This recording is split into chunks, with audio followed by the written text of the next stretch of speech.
जय हिंद दोस्तों। 24 जनवरी 2025 के करंट अफेयर्स का पहला और इम्पॉर्टेंट क्वेश्चन है, किस संस्था को सुभाष चंद्र बोस आपदा प्रबंधन पुरस्कार 2025 के लिए चुना गया है? आंसर हो जाएगा इनक्वाइस। तो इनक्वाइस नामक संस्था को 2025 का सुभाष चंद्र बोस आपदा प्रबंधन पुरस्कार प्रदान किया गया है। इनक्वाइस का मतलब है Indian national centre for ocean information services. तो ये फुल फॉर्म भी आप नोट कर लें। दोस्तों, यह पुरस्कार डिजास्टर मैनेजमेंट के क्षेत्र में उत्कृष्ट काम करने के लिए प्रदान किया जाता है। तो 2025 के लिए इनक्वाइस नामक संस्था यानी भारतीय राष्ट्रीय महासागर सूचना सेवा केंद्र को प्रदान किया गया है। इसके अंतर्गत इस संस्था को 51 लाख रुपए और एक सर्टिफिकेट प्रदान किया जाएगा। दोस्तों, इनक्वाइस की स्थापना 1999 में हैदराबाद तेलंगाना में की गई थी। इसका काम होता है समुद्र से संबंधित खतरों के लिए शुरुआती चेतावनी प्रदान करना, यानी कि अगर समुद्र में कोई खतरा उत्पन्न होता है तो उससे पहले चेतावनी कौन प्रदान करता है? इनक्वाइस प्रदान करता है। दोस्तों, सुभाष चंद्र बोस आपदा प्रबंधन पुरस्कार की स्थापना 2019 में की गई थी केंद्र सरकार के द्वारा। तो यह पुरस्कार डिजास्टर मैनेजमेंट के क्षेत्र में प्रदान किया जाता है और यह पुरस्कार सुभाष चंद्र बोस जी की जयंती यानी 23 जनवरी को प्रदान किया जाता है। अगर यह पुरस्कार किसी संस्था को दिया जाता है तो उसके अंतर्गत 51 लाख रुपए दिए जाते हैं और अगर किसी व्यक्ति को यह दिया जाता है तो उसके अंतर्गत 5 लाख रुपए की राशि दी जाती है। हाल ही में प्रदान किए गए कुछ प्रमुख पुरस्कार डिस्कस करते हैं, जैसे उर्वशी सिन्हा को गेट्स कैम्ब्रिज इम्पैक्ट पुरस्कार 2025 प्रदान किया गया है। साई परांजपे को पद्म पाणि लाइफ टाइम अचीवमेंट पुरस्कार प्रदान किया गया है। मनु भाकर, हरमनप्रीत सिंह, प्रवीण कुमार और डी गुगेश को मेजर ध्यानचंद खेल रत्न पुरस्कार प्रदान किया गया है। शूरबाला के उपन्यास कौन देश को बासी बेणु की डायरी के लिए 34वां व्यास सम्मान 2024 प्रदान किया गया है और अयोध्या राम मंदिर को वैश्विक सुरक्षा उत्कृष्टता पुरस्कार अभी हाल ही में प्रदान किया गया है। आप इस पूरे लेक्चर को बहुत ही ध्यान से लास्ट तक देखिएगा। लास्ट में आपसे क्वेश्चन पूछा जाएगा जिसका आंसर आपको कमेंट बॉक्स में बताना है। अगर आप चैनल पर पहली बार आए हैं तो चैनल को सब्सक्राइब कर लें, बेल आइकन भी दबा लें, जिससे आपको समय पर सबसे पहले नोटिफिकेशन मिल सकेगा। आप हमारे टेलीग्राम चैनल को ज्वाइन कर सकते हैं। आपको टेलीग्राम पर जाना है और स्टडी कर ऑफिशियल सर्च करना है तो चैनल मिल जाएगा। इससे ज्वाइन होंगे तो आपको बहुत सारी इन्फॉर्मेशन यहाँ पर मिल जाएगी। इसके अलावा कुछ पीडीएफ भी आपको यहाँ पर मिल जाएंगे।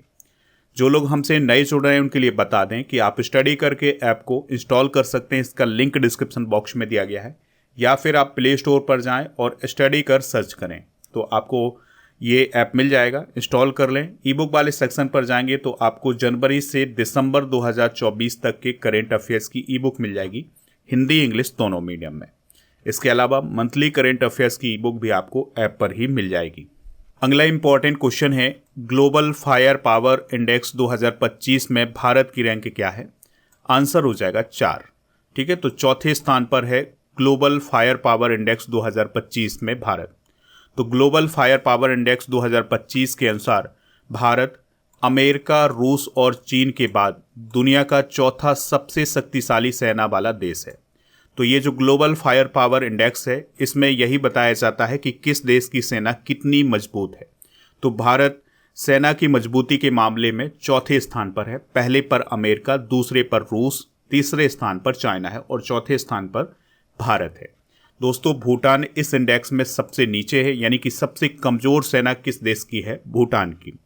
पाकिस्तान की अगर हम बात करें तो 2024 में पाकिस्तान 9वें स्थान पर था, लेकिन 2025 की रैंकिंग में यह 12वें स्थान पर पहुंच गया है। दोस्तों, प्रतिवर्ष सैन्य आयु तक पहुंचने वाली जनसंख्या में भारत को दुनिया में नंबर 1 स्थान दिया गया है इसी इंडेक्स में। इसके अलावा भारत जनसंख्या, उपलब्ध जनशक्ति, वाहन, सड़क मार्ग आदि में दुनिया में दूसरे स्थान पर है। ठीक है, तो इस इंडेक्स में ये आंकड़े भी बताए गए हैं। ग्लोबल फायर पावर इंडेक्स की अगर हम बात करें तो यह 2006 से जारी किया जा रहा है और ये किसके द्वारा जारी किया जाता है? globalfirepower.com वेबसाइट के द्वारा। दोस्तों, ग्लोबल फायर पावर इंडेक्स 145 देशों के लिए जारी किया गया है और इसमें यह देखा जाता है कि किस देश की सैन्य शक्ति कितनी है, यानी कि सेना की शक्ति कितनी है, कितनी पावरफुल है किसी देश की सेना। इसके अलावा समुद्र में कितनी पावरफुल है उस देश की सेना, और एयर यानी कि हवा में वो किस प्रकार से युद्ध कर सकता है कोई भी देश। तो इस आधार पर ये रैंकिंग जारी की जाती है। ग्लोबल फायर पावर इंडेक्स 2025 में टॉप 10 देश कौन कौन है? तो पहले स्थान पर है अमेरिका, दूसरे पर है रूस, तीसरे स्थान पर है चीन, चौथे स्थान पर है भारत। भारत के अंक भी आप याद रख सकते हैं, 0.01184। साउथ कोरिया 5वें स्थान पर है, छठे स्थान पर यूके है, 7वें पर फ्रांस है, 8वें पर है जापान, 9वें पर टर्की है, 10वें स्थान पर इटली है। टर्की को दोस्तों तुर्की भी बोलते हैं, इस बात को भी आप याद रखिएगा। अगला क्वेश्चन है, उत्तर प्रदेश स्थापना दिवस कब मनाया जाता है? तो दोस्तों 24 जनवरी को हर साल उत्तर प्रदेश स्थापना दिवस मनाया जाता है। तो 2025 में उत्तर प्रदेश अपना 76वां स्थापना दिवस मनाएगा। और इसकी थीम क्या है, यानी 2025 के उत्तर प्रदेश दिवस की थीम क्या है? विकास व विरासत प्रगति पथ पर उत्तर प्रदेश। ठीक है, तो ये थीम आप जरूर नोट कर लें। 24 जनवरी 1950 को संयुक्त प्रांत का नाम बदलकर उत्तर प्रदेश किया गया था। दोस्तों अभी 2017 में ही उत्तर प्रदेश सरकार ने हर साल 24 जनवरी को उत्तर प्रदेश दिवस मनाने की घोषणा की थी। उत्तर प्रदेश की बात हुई है तो इससे रिलेटेड कुछ बेसिक जानकारी डिस्कस करते हैं। तो उत्तर प्रदेश का गठन 24 जनवरी 1950 को हुआ था। राजधानी इसकी लखनऊ है। राज्यपाल हैं आनंदीबेन पटेल। मुख्यमंत्री हैं योगी आदित्यनाथ। राजकीय पक्षी है सारस क्रैन। राजकीय पशु है बारहसिंघा। पहले मुख्यमंत्री थे गोविंद बल्लभ पंत। राष्ट्रीय उद्यान है दुधवा राष्ट्रीय उद्यान।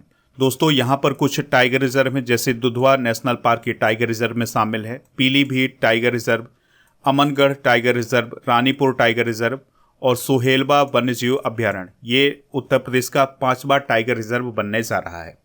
यहाँ के कुछ जीआई टैग भी आप याद रखिएगा, जैसे बनारस ठंडाई, चिराईगांव करौंदा, जौनपुर इमरती, बुंदेलखंड कठिया गेहूँ, मथुरा सांझी शिल्प और बनारस मूरल पेंटिंग, संभल हॉर्न क्राफ्ट और अमरोहा ढोलक और बरेली जरदोजी शिल्प। तो ये सारे जीआई टैग उत्तर प्रदेश से संबंधित हैं। आपको एक पॉइंट और याद रखना है कि जीआई टैग के मामले में उत्तर प्रदेश पहले स्थान पर है, यानी कि सबसे ज़्यादा जीआई टैग किस प्रदेश में है? उत्तर प्रदेश में। अगला क्वेश्चन है, खेलो इंडिया विंटर गेम्स 2025 की शुरुआत कहाँ हुई है? आंसर हो जाएगा लद्दाख में। तो दोस्तों अभी हाल ही में केंद्रीय मंत्री डॉक्टर मनसुख मंडाविया जी के द्वारा खेलो इंडिया विंटर गेम 2025 का उद्घाटन किया गया है। इसमें 19 टीमें हिस्सा ले रही हैं, जिसमें राज्य, केंद्र शासित प्रदेश और कुछ संस्थाएं भी शामिल होंगी। आपको याद रखना है कि यह खेलो इंडिया विंटर गेम का 5वां संस्करण है। ठीक है, तो जो ये खेलो इंडिया विंटर गेम है 2025 का, ये 2 भागों में आयोजित किया जाएगा। तो इसका जो पहला भाग होगा ये लद्दाख में शुरू हुआ है और इसका आयोजन 23 से 27 जनवरी 2025 तक किया जाएगा। और पहले भाग में आइस हॉकी और आइस स्केटिंग का आयोजन किया जाएगा, यानी कि ये खेल इसमें आयोजित किए जाएंगे। फिर इसका जो दूसरा भाग होगा ये जम्मू कश्मीर में आयोजित किया जाएगा 22 से 25 फरवरी 2025 तक। ठीक है, और इसमें कौन कौन सी स्पर्धाएं होंगी? स्कीइंग जैसे बर्फ खेल इसमें शामिल किए जाएंगे। आपको याद रखना है कि खेलो इंडिया विंटर गेम की जो शुरुआत है वो 2020 से हुई थी और 2024 में जो खेलो इंडिया विंटर गेम हुए थे उसमें सेना ने पहला स्थान हासिल किया था मेडल टैली में। अगला क्वेश्चन है, बीएसएफ के अतिरिक्त महानिदेशक यानी एडीजी कौन बने हैं? आंसर हो जाएगा दोस्तों इसका महेश कुमार अग्रवाल। तो महेश कुमार अग्रवाल तमिलनाडु कैडर के 1994 बैच के आईपीएस ऑफिसर हैं। तो उन्हें अभी हाल ही में बीएसएफ का एडीजी नियुक्त किया गया है। बीएसएफ की बात करें तो इसे बॉर्डर सिक्योरिटी फोर्स बोला जाता है और इसकी स्थापना 1 दिसंबर 1965 को की गई थी, भारत और पाकिस्तान के युद्ध के बाद। यह गृह मंत्रालय के अधीन कार्य करता है और इसका काम पाकिस्तान और बांग्लादेश की जो सीमा है उसकी सुरक्षा करना, यानी कि भारत की सीमा जो पाकिस्तान और बांग्लादेश से लगती है उसकी रक्षा कौन करता है? बीएसएफ करता है। वर्तमान में इसके महानिदेशक कौन है? दलजीत सिंह चौधरी। दोस्तों हाल ही में की गई कुछ महत्वपूर्ण नियुक्तियां डिस्कस करते हैं, जैसे जस्टिस संजीव खन्ना जी भारत के 51वें नंबर के चीफ जस्टिस बने हैं। हर्षवर्धन अग्रवाल फिक्की के अध्यक्ष बने हैं। राजेश कुमार सिंह रक्षा सचिव अभी हाल ही में बने हैं। आईपीएस अधिकारी प्रवीण वशिष्ठ आंतरिक सुरक्षा मामलों के विशेष सचिव नियुक्त किए गए हैं और एस परमेश को अभी हाल ही में इंडियन कोस्ट गार्ड का नया प्रमुख नियुक्त किया गया है। अब आप कमेंट बॉक्स में ये बताएं कि सीआरपीएफ के डायरेक्टर जनरल अभी हाल ही में कौन बने हैं, तो उनका नाम आप कमेंट बॉक्स में जरूर बताएं। बढ़ते हैं दोस्तों अगले क्वेश्चन की तरफ। क्वेश्चन है फिडे शतरंज विश्व कप 2025 की मेजबानी कौन करेगा? आंसर हो जाएगा भारत। तो दोस्तों 2025 में भारत में शतरंज का विश्व कप आयोजित होने वाला है।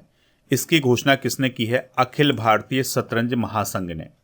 दोस्तों यह विश्व कप 31 अक्टूबर से 27 नवंबर 2025 तक आयोजित किया जाएगा। 2023 का जो संस्करण था यह बाकू अजरबैजान में किया गया था।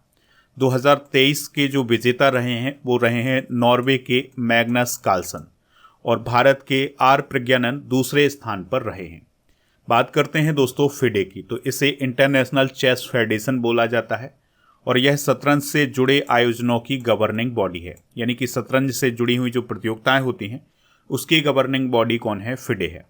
इसकी स्थापना 20 जुलाई 1924 को पेरिस में की गई थी। दोस्तों इसका हेडक्वार्टर स्विट्जरलैंड की लॉजेन शहर में। इसके अध्यक्ष हैं आर्कडी ड्यूकोर्बिच, उपाध्यक्ष हैं विश्वनाथन आनंद। और 20 जुलाई को अंतर्राष्ट्रीय शतरंज दिवस मनाया जाता है। इस फैक्ट को आप जरूर नोट करें। अगला क्वेश्चन है भारत का अपनी तरह का पहला CSIR मेगा इनोवेशन कॉम्प्लेक्स कहाँ स्थापित किया गया है? अगला क्वेश्चन है भारत का अपनी तरह का पहला CSIR मेगा इनोवेशन कॉम्प्लेक्स कहाँ स्थापित किया गया है? आंसर हो जाएगा इसका मुंबई में। तो दोस्तों भारत का अपनी तरह का पहला CSIR mega innovation complex Mumbai में स्थापित किया गया है। यह कॉम्प्लेक्स आधुनिक विज्ञान और वास्तविक दुनिया की चुनौतियों से निपटने के लिए कार्य करेगा।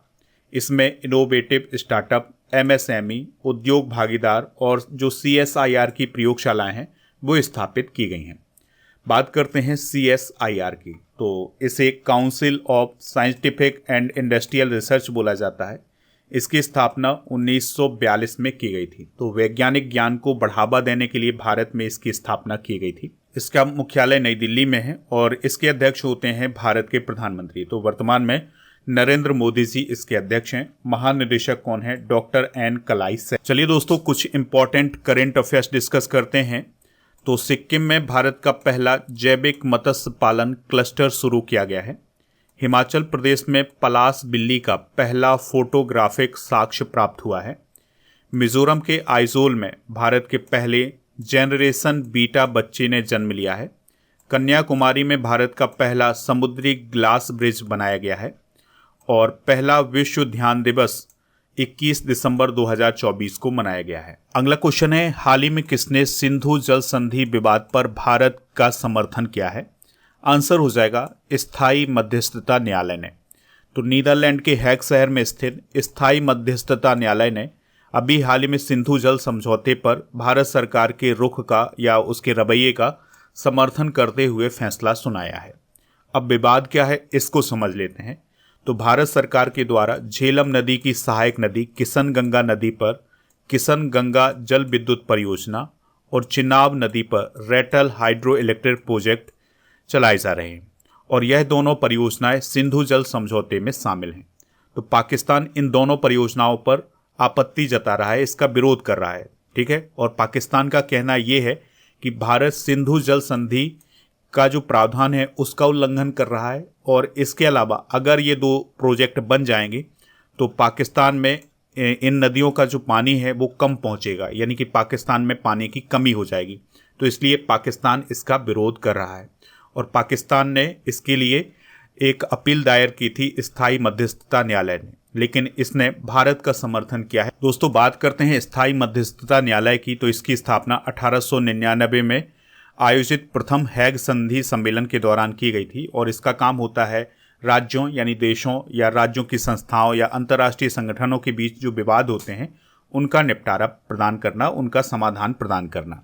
इसका मुख्यालय कहाँ है? नीदरलैंड के हैग शहर। क्वेश्चन है भारत का पहला एयर टैक्सी प्रोटोटाइप किस कंपनी ने लॉन्च किया है? तो सरला एविएशन कंपनी ने लॉन्च किया है। तो बेंगलुरु में स्थित सरला एविएशन ने भारत का पहला इलेक्ट्रिक वर्टिकल टेक ऑफ और लैंडिंग एयर टैक्सी प्रोटोटाइप शून्य अभी हाल ही में लॉन्च किया है।